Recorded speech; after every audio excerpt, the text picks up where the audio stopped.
Our main protagonist, Sal Cooper, was the family's strongest shadow. Murder, arson, espionage, and like their codename, Shadow were the ones who did all the dirty work. After dedicating his life to the family, he was abandoned and humiliated by his family's enemy. He was accused of betraying their family and colluding with the enemy for his own personal gain. It was his own master who declared to order him an immediate execution. To summarize everything, he was pierced through the heart with 1,000 swords, deceived by a master he trusted by casting the shadow oath on him from the day he became a shadow, feeding him with his own strength, stripping his own gifts for his own use. In the end, the man who had sworn not to accept his fate died together with his oppressors but still died unjustly. Fortunately, he had an unexpected rebirth. He came back from hell with hatred. Though he returned as 3 years old, he swore not to let himself make the same mistake. Kill evil servants and demonic beasts, reversing the past life relationship. From being the illegitimate son of the family that everyone hates, to the terrifying strongest sword saint of the continent. And these are just him returning the favor and avenging himself. The exact story begins in the hall where Sal Cooper was kneeling on the ground while holding his sword in front of the master he trusted and the whole guards of their family. This is the time when his master, Alan, ordered an immediate execution of Sal in the name of the Cooper family head. Sal grits his teeth out of anger knowing that he was treated unfairly. Before the guards could kill him, he swung his sword while he uttered that all of the people in their clan were such pretentious lying beasts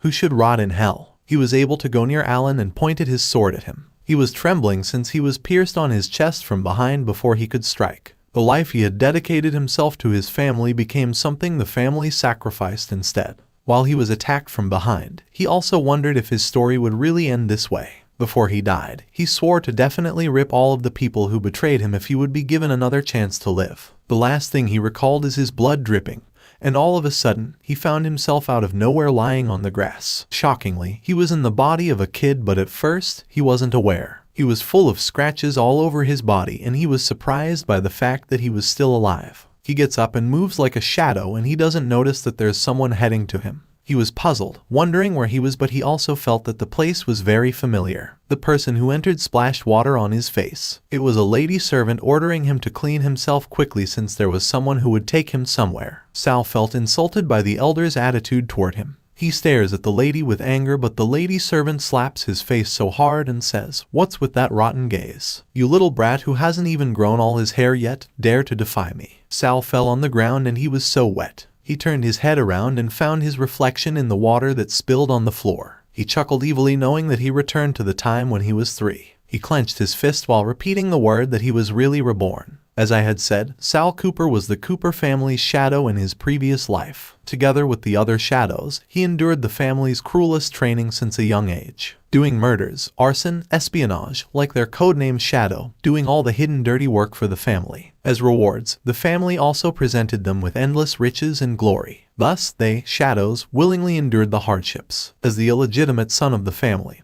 he was determined to change his fate of getting bullied by others. He was talentless, and so he trained to death to make up for it. He was neglected, and so he took the initiative to fight for the family. To fulfill his orders, he beheaded enemies and laid waste to cities. In the end, after countless slaughters, he obtained the victory for the family. He thought his family would welcome him with precious rewards, but he didn't expect to be framed. And thus, he learned the harsh truth behind the existence of shadows. Alan even proudly said that he cast the shadow oath to Sal from the day Sal became a shadow. According to him, the strength Sal obtained from his growth will also be continuously transferred to him, while every injury he receives will be transferred to Sal to suffer. As for the glory or money, it's just to entice dirty, pathetic bugs like Sal as per Alan. Sal doesn't like the way Alan talks toward him and just casually calls him a pathetic bug. In the end, he used all his strength to swing his final strike in rage. But Alan still dared to smile ironically after he was able to slash his shoulder. A flame appeared and the wound of Alan slowly vanished. The flame went inside Sal's body, and at that moment, he understood that it's blood magic, which is the reversal shadow oath, and stole back all the power that was taken away from him by his master, Alan. He was spitting blood as he felt severe pain instead of Alan. He knew that his life had reached its end. And now that he was reborn, he swore not to let the same mistake happen again. At this moment, his stomach suddenly growled and he realized that he felt like he hadn't eaten for 3 days. Luckily, he saw a rat roaming inside. He stares at it with an evil smile on his face as he thinks of eating this to satiate his hunger first. He didn't feel disgusted with it since rats in his previous life were more delicious than human meat. While he was about to eat it, someone entered his room. It was two men calling him trash. The men walked toward him and informed him that their young master Alan wanted to see him. He was grabbed by the men while he was puzzled while trying to remember this stage of his life. He recalled that this is the moment he was chosen as Shadow, but all his memories regarding the initiation had disappeared, which he believes must have been the time he was cursed with the blood magic Shadow Oath. He slightly smiled, thinking that he won't let it happen again. He bit the men's hands, leaving a scratch. Both men were mad at him. He successfully freed himself, and one of the men told him not to be arrogant. The man tried to catch him, but he slid and reached the sword. He then slashed the man's arm mercilessly, and the man screamed in agony. The other guy was dumbfounded as he could not believe that a 3-year-old kid knew how to use swordsmanship. Sal at the same time was smiling while staring at the sword, thinking that the perfect opportunity for his revenge had come. Shadow Oath is a form of ancient blood magic where the caster, who is the master of the oath, only needs to pay the price of a small amount of blood to make the target become his shadow. The shadow will be unable to harm the oath master and have to suffer the injuries sustained by the oath master in his place. At the same time, all the growth and abilities of the shadow will be transferred to the oath master. Due to the cruel nature of the magic, the Empire issued an order 100 years ago to destroy all grimoires with records of shadow oaths, preventing anyone from using it. After what Sal did to the guard of Alan, he was still called together with some other kids. Alan slapped the guard who brought Sal upon knowing that his two men were defeated by just a mere kid. To be bullied by a wild dog. Did the Cooper family raise you for nothing? Alan angrily said while pointing his finger at the man. At this time, he's 8 years old and known as the successor of the Cooper family. The man apologizes to him and blames his subordinate for failing the duty. Alan crossed his arms and walked towards Sal while saying that Sal really had the guts to touch his own people. Sal stares at Alan with anger, but he doesn't give any words at all. Alan then ordered his men to lock up Sal in the dungeon and let him suffer. 2 of his guards then answered yes to follow his order, but a lady came and stopped Alan. She's Hira Cooper, the matriarch of the Cooper family, also Alan's mother, and behind her is her subordinate. She then said that Sal had no one looking after him since young, so she believes it's normal for Sal to act a little crazily. If she should be the one to ask, it isn't the best time now to punish Sal since there's an important thing for Alan to do, which is the oath-taking ceremony. She stood in front of Alan and told him not to forget what she told him several times. She bent down and whispered, reminding Alan that there was something they needed to accomplish today. Alan already understood what his mother was talking about. He looked at Sal, wondering why his mother chose Sal, a lowly bastard child he knew, to become his shadow. He vows that he will definitely ruin Sal for touching his men once he finds a chance. He looked back to his mother and smiled, then answered yes. All right, then mother will bring these people out and won't disturb you, our future family head, Hira stated. She then ordered his subordinate to clear the place out except for Alan, and the kids then let the guards cast the soundproofing spell and also make sure not to let anyone disturb the young master. After she left, Alan poured drugged water for everyone without them knowing it, since they were only informed that it was just holy water. He raised his glass and said, from this time forth, every one of you will become a member of the Shadow Army. Let us make an oath to the family. The other kids then uttered, in the name of Shadow, I swear to dedicate my entire life to the family. Our life, our everything was all granted to us by the family. The family's command. Sal was not following them. He stares at his own glass and fakely drinks it. He then dropped his glass on the ground the same as everyone. The helpless kids collapsed, but Sal was just faking it. Alan then smiled while saying that these kids were a bunch of fools who couldn't even differentiate between drugged water and holy water. He cut himself using a small knife and let his blood drip on the ground. The magic then formed on the ground where the kids were lying. A light strike emerged from the ground below Alan was standing, and it went toward the kids. Sal was possessed by the magic, but he was fully aware of what was going on. At this point, Alan was so happy that he could feel power entering his body. He believes that the Shadow Oath is working well on him, and he didn't expect the process to be so simple. He was so proud of himself and he wanted to tell his mother about it as soon as possible. He turned around and called his mother to tell the news, but then his knees were suddenly in pain, causing him to fall on the ground. He wanted to stand and walk, but he panicked since he could not move his legs at all. He thought that it might be the after effects of the Shadow Oath, but then he cannot remember if his mother mentioned about it. He cried in pain and fear while calling his mother to come over, but his scream wasn't enough. You really are a coward that only knows to hide behind your mother's back. But what a shame. In order to not disturb you before you finish the Shadow Oath, your mother cast a soundproof spell. No matter how loud you cry, they won't be able to hear you, Sal stated from behind him. Alan was scared and slightly checked the person who was standing behind him. Then he found out that it was Sal Cooper, which shocked him the most. Sal was holding the sword and his aura was terrifying, making Alan to be more scared. Alan was so confused about why Sal was awake and why he knew about the shadow oath. Sal then teases him that he is scared because of it, and he informs Alan that it isn't just the only thing he knows. "If I were to reverse the shadow oath, I wonder how you would react, Your Excellency," he uttered. He then swung the sword he was holding and struck it on the ground. A red flame appeared, and while he was doing it, Alan felt severe pain in his heart, causing him to scream. He rattled, asking Sal what he was trying to do. Sal pulled the sword and he was still smiling evilly. He walked toward Alan while recalling that he paid the price of his life in his previous life in order to steal back everything that belonged to him, so in this life, he's simply returning the favor. He casts magic toward Alan and Alan screamed so loud. His mother was just waiting for him outside, but she rattled when she heard his son's painful scream, and her subordinate also informed her that the soundproof spell shattered. When the night came, Alan was on his bed. He was so silent while his mother was beside him. According to Hira's subordinate, Alan's body is fine, and only faints temporarily because of using too much magic power. As for the soundproof spell broke, one of the servants was distracted during the spell casting and he already sent that person to be executed.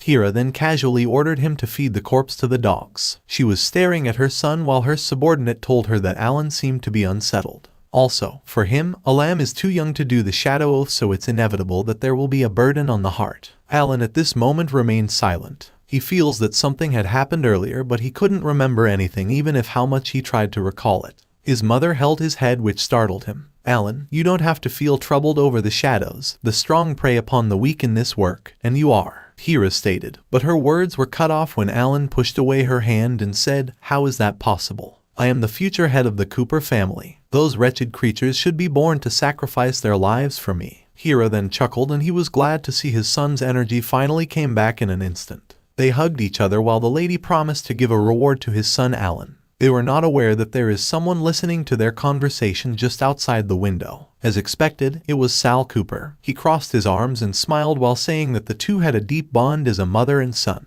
He activates his magic power and proclaims that from this day forth, Alan Cooper has become his shadow. In his past life, when he battled for the family, he discovered a blood magic index that had a record on shadow oath. He happily presented it to the family, but he didn't expect himself to have already become the family's sacrifice. It was fortunate that he looked through the contents of the book and combined that with the experience of stealing back his power in his previous life. Right now, he just needs to use a little blood as a cost to reverse the shadow oath and swap the position of Alan and him. Even so, this 3-year-old him is just far too weak and isn't capable of resisting them, so he was determined to get stronger starting from now on. And so, his first step to becoming stronger is to go to the Flaming Cliff. This is the Cooper family's testing grounds, created by the Cooper family to select strong shadows willing to sacrifice themselves for the family. It is similar to how Prometheus stole the flame for humankind and willingly sacrificed himself, enduring the pecks of the eagle day and night. The Cooper family also threw this group of children who were 10 years old and below into the Flaming Cliff. They ordered them to trek through the thorns and commanded the eagles to gnaw on their flesh. Even with their final breaths, they are not allowed to give up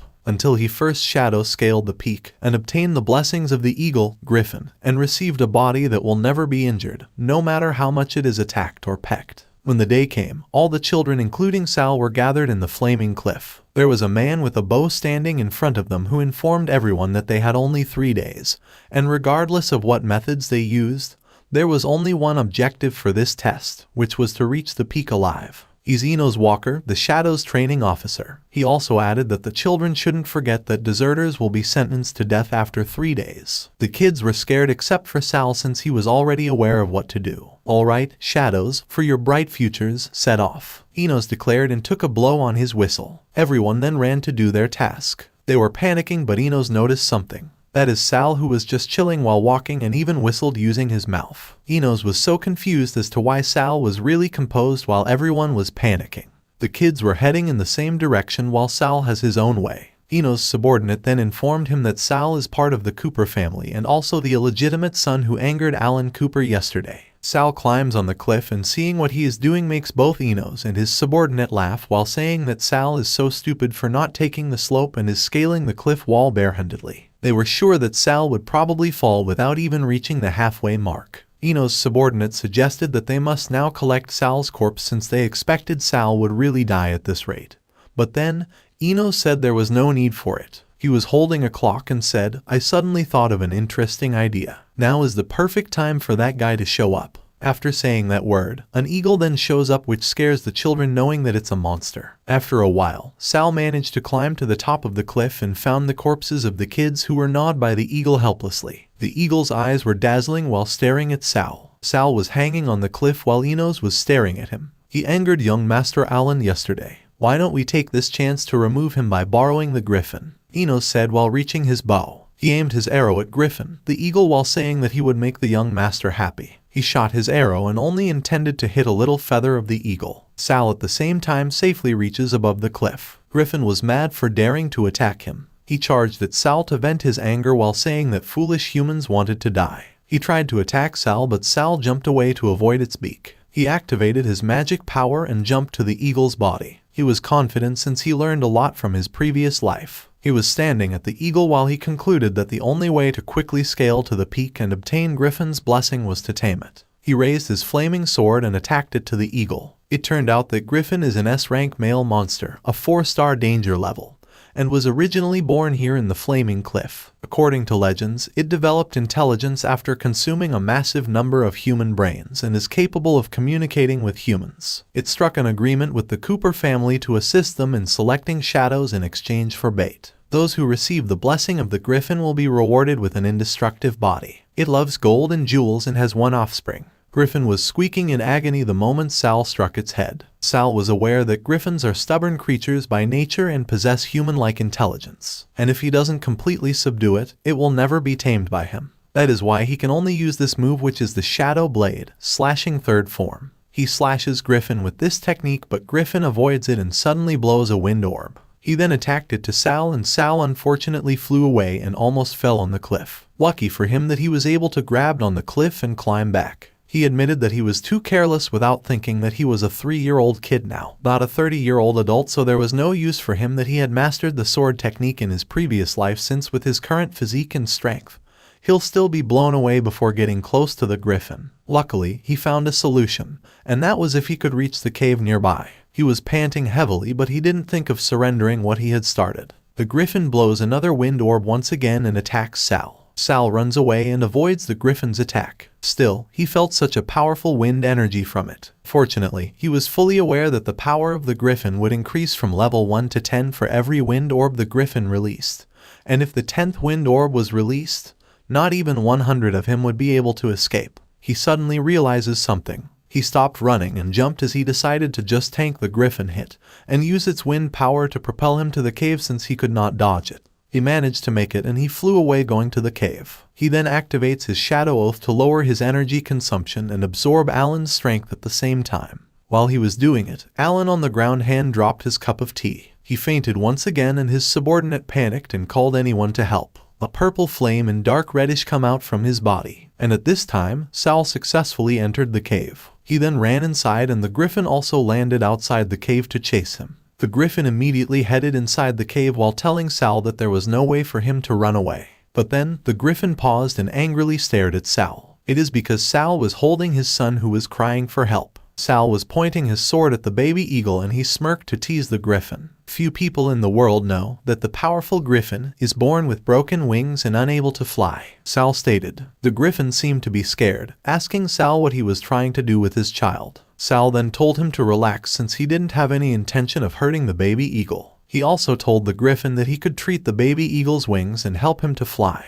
The griffin was confused and Sal told him that he could really make it happen, but there was a condition. While Sal and the griffin having a discussion inside the cave, Enos and his subordinate don't hear any noise from Sal and the griffin, so they both conclude that Sal has been eaten by the griffin. Because of it, they both decided to leave and report the failure of Sal and the other kids to Alan so they could gain some favor. But as they walked away, Sal riding in the griffin suddenly appeared behind them. "Sure, then I shall send the both of you. But I might have to trouble you to wait for him down in hell," Sal stated with crossed arms. The two men were scared and ran away while screaming no. But in the end, they were eaten by the griffin alive. "I've done what I promised. Now it's your turn to fulfill your end of the deal," the griffin said, and Sal then ordered him to bring him to the secret realm at the northernmost of this mountain range. Meanwhile, they arrived at the land of stone and stood still for a moment in front of a huge gate. Before entering, The griffin reminded Sal to take the sword of Perseus just like they had agreed, then help him obtain the Medusa's blood which can cure everything.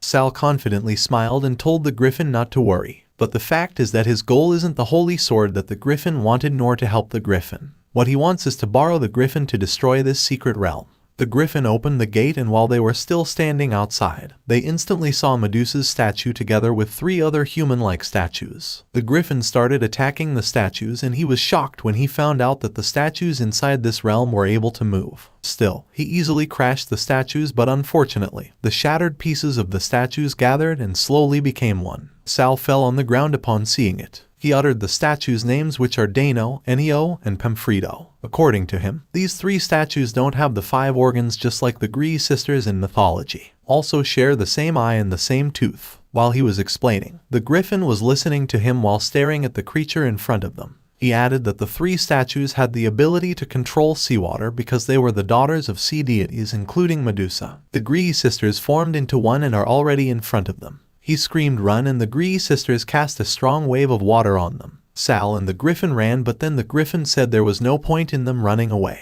What he wants now is for Sal to find a way to get the sword that he wants. Sal acts to be scared while saying that he is searching for the sword. At this moment, the griffin concludes that they'll both die in this situation since the place is about to collapse. Sal assured the griffin that he was really searching for the sword's whereabouts, and he even said that he was checking the wall as there might be a way written on the runes at the wall. But deep inside him, he was glad that the secret realm was about to collapse, and he was looking forward to seeing everything in the realm be buried. He was running away, heading to the secret tunnel that he discovered in his previous life. He suddenly pauses as he realizes that the amount of destruction at this time isn't enough. Griffin, the runes say to remove the eye from up there. They will stop attacking then, he said. The eye above the wall was staring at them. The griffin then charged to it to follow what Sal said. He then removed the eye using its mouth. After that, the Gree sisters stopped casting an attack and suddenly melted. It turned into water, which impressed the griffin. Sal then explains to him that it is because the runes say that Perseus discovered the location of Medusa only after stealing the eye of the Gree sisters, so the eye is the Gree sisters' weakness. What about the sword?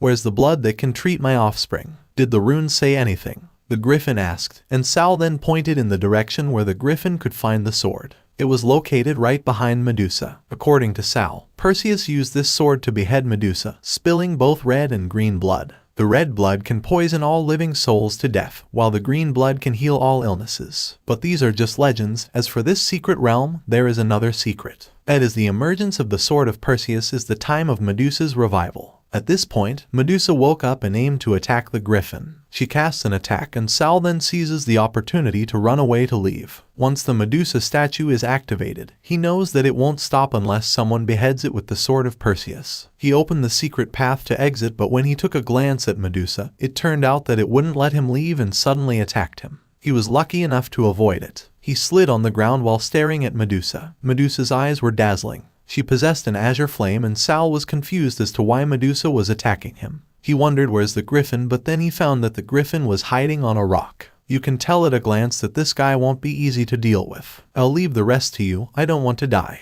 the griffin said. And this is the first time Sal discovers that the griffin has the skill to shrink itself. Medusa was hissing. Sal runs away while Medusa keeps on attacking him. Fortunately, he passed this secret realm once in his previous life, so he's not out of options. He runs at the Knights of the Round Table, planning to acquire the shield first. He knew that he would then be able to use the reflection of the shield to lower the risk of looking directly into Medusa's eyes and turning into stone from carelessness. At the same time, he can also shield against Medusa's gaze attack. After acquiring the shield, he was able to block each of Medusa's attacks. Still, he was struggling a little because of the strength Medusa had. Unfortunately, he flew away and vomited blood the moment Medusa attacked him with its full force. He falls to the ground and realizes that the shield isn't enough for him to survive. In addition, he knew he could not run away since the secret realm was already destroyed by Medusa. And with the level of his talents, he knows he can't wield the sword of Perseus. But then, a part of him believes that he won't confirm it unless he tries. He also concludes that he would surely die in this realm if he didn't give it a try, which is why he dashed to the sword and grabbed it. He was willing to put everything at stake as long as he would survive. He lifted up the sword and he was shocked by the fact that he easily picked it up, which he never expected.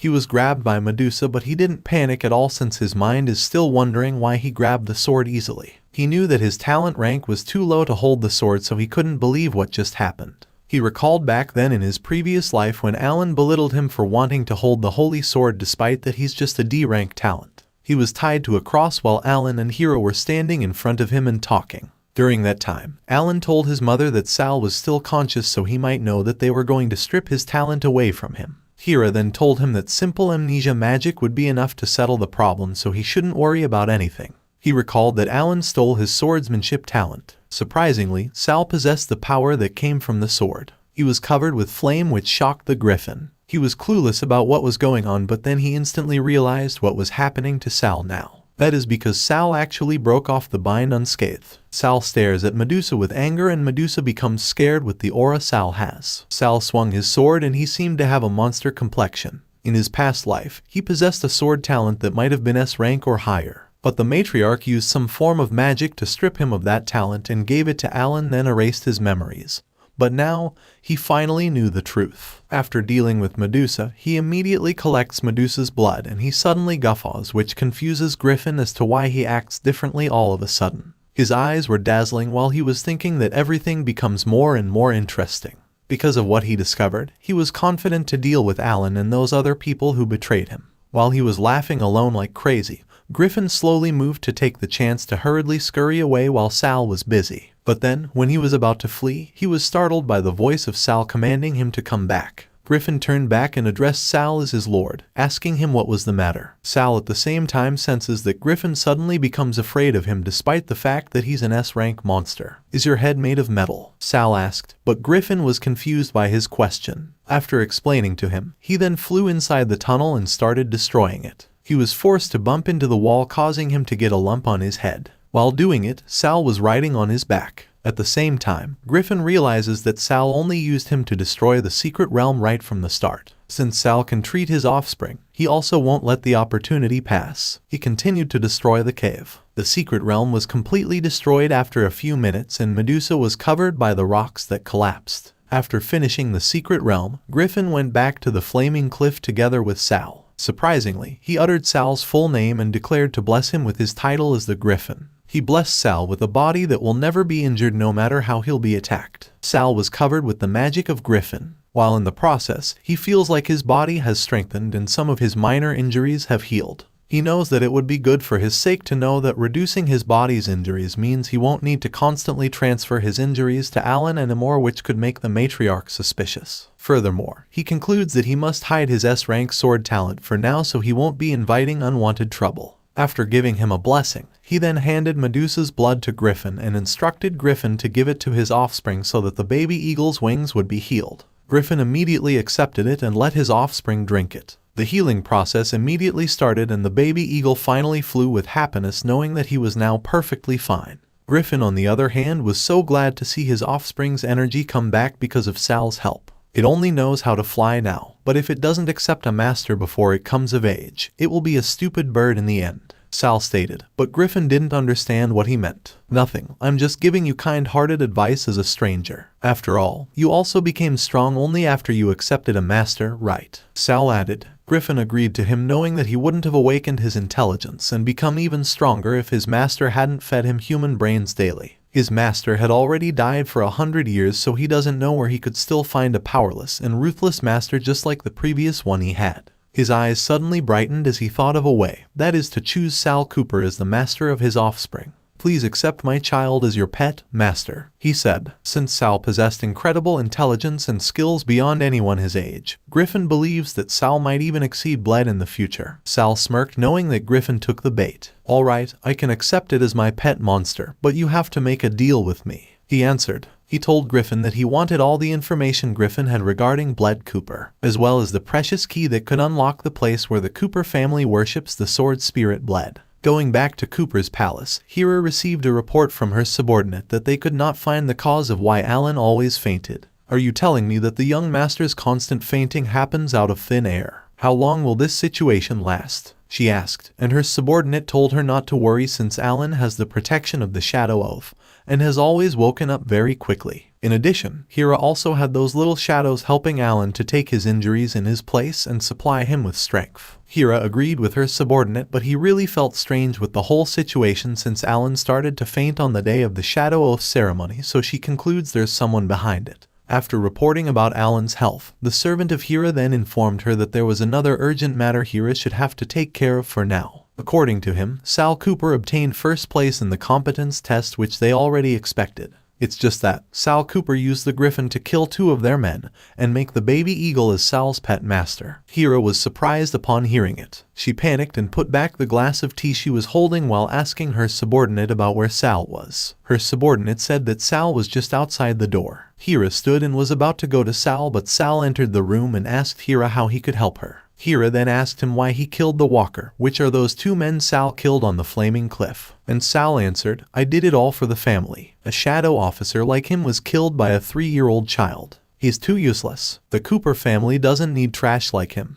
Don't you agree, madam?" And Sal Cooper's answer only made Hira dumbfounded. That's all for today. Thank you so much for watching. I hope you guys enjoyed. If you wish to have another part of this recap, please give us at least 2,000 likes. Please don't forget to comment and subscribe to our channel for more content like this. Until next time.